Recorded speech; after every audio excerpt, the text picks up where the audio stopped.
Les internautes de Congo 4 live.com, une fois de plus, nous recevons pour vous l'honorable Franck Diongo, avec qui nous allons parler de la révision de la Constitution décriée par la communauté internationale pour la non-révision de quelques articles comme proposé par le gouvernement. Et nous parlerons encore de la Cour constitutionnelle. Bonjour, honorable. Bonjour. Honorable, malgré les pressions faites par la communauté internationale, le gouvernement tient toujours à réviser quelques articles de la Constitution. Quelle est votre lecture sur cette affaire?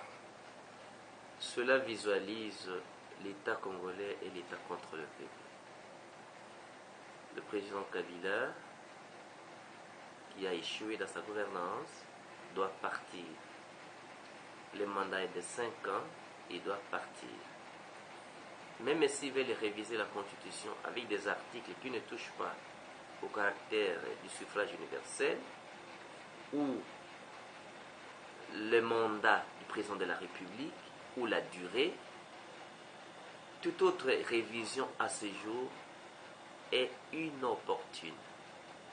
Il n'y a pas opportunité aujourd'hui de toucher à la Constitution. On ne peut pas à chaque mandature changer la loi électorale, changer la Constitution. Il avait menti en 2011 pour dire que 2 tours coûtaient plus cher qu'un seul tour. Mulunda a dépensé les triples de ce que Manouma a fait à 2 tours. C'était un mensonge. Aujourd'hui, ils veulent commencer par les élections locales. Les élections locales, c'est un mensonge d'État. Parce qu'à ce jour, les préalables ne sont pas réunis pour avoir les élections locales. Il a déjà toute la petite territoriale. Tous les bourgmestres n'ont pas été élus. Ils sont nommés par les PPRD sa majorité. Mais ils ont échoué. Qui va les voter dans les élections locales alors qu'ils gouvernent mal? C'est la population qui souffre là. Parce que c'est qui va tricher.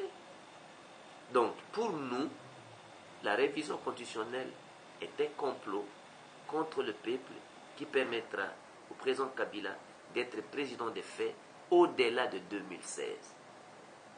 C'est cela le complot. Et le peuple doit empêcher que cela ne puisse arriver.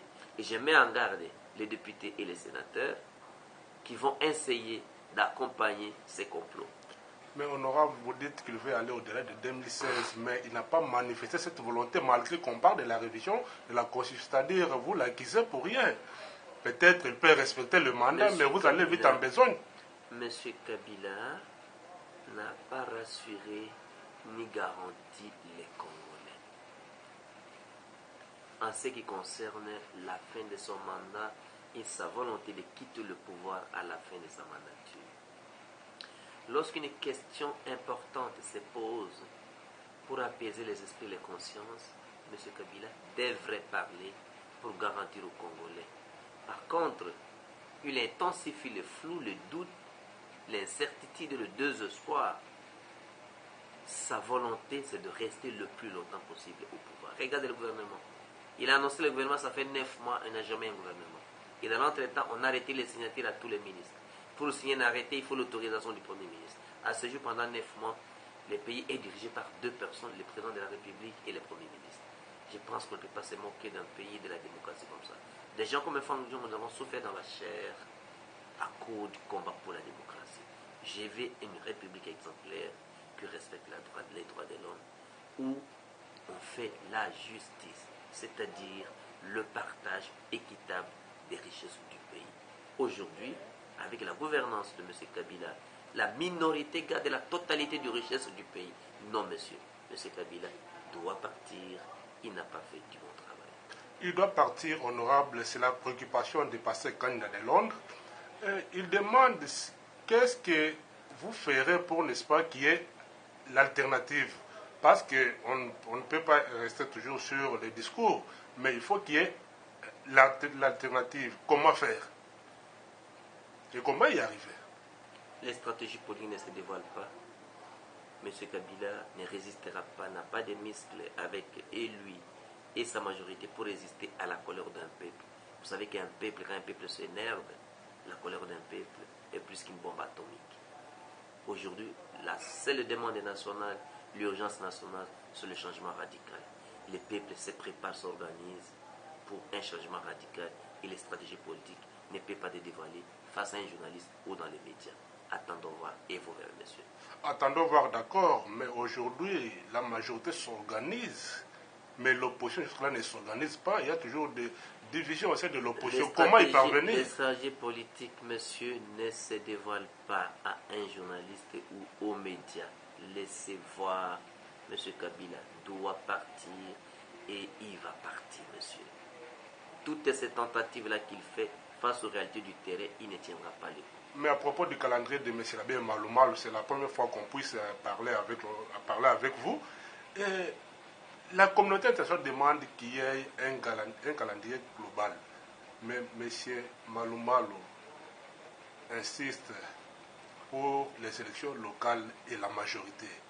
C'est-à-dire qu'il faut d'abord vider les arriérés. N'est-ce pas? Vous ne voyez pas qu'il faut d'abord vider les arriérés avant d'aller au présidentiel. De 2006, les arriérés de 2006 et 2011. Monsieur, je ne sais pas si vous-même vous êtes sérieux ou M. Maloumal est sérieux lorsque vous accordez priorité aux élections locales. M. Maloumal lui-même ne croit pas à ce qu'il dit. Les Congolais, en termes de priorité électorale, la priorité aujourd'hui, ce sont les élections présidentielles. Ce que les Congolais attendent, de sorte que, en 2016, que M. Kabila dégage. Mais pour obtenir toute autre élection, il faut obtenir des garanties qu'il y ait élection présidentielle en 2016. Mais en termes de parachèvement, les élections les plus urgentes à organiser, ce sont les élections des députés provinciaux pour élire les gouverneurs, élire les sénateurs et avoir les assemblées provinciales. Lorsque nous avons été en Afrique du Sud, mon parti, le MLP, est signateur de l'accord global inclusif.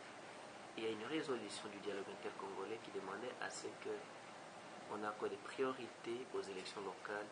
Pourquoi M. Kabila a accepté qu'on commence en 2006 avec les élections présidentielles?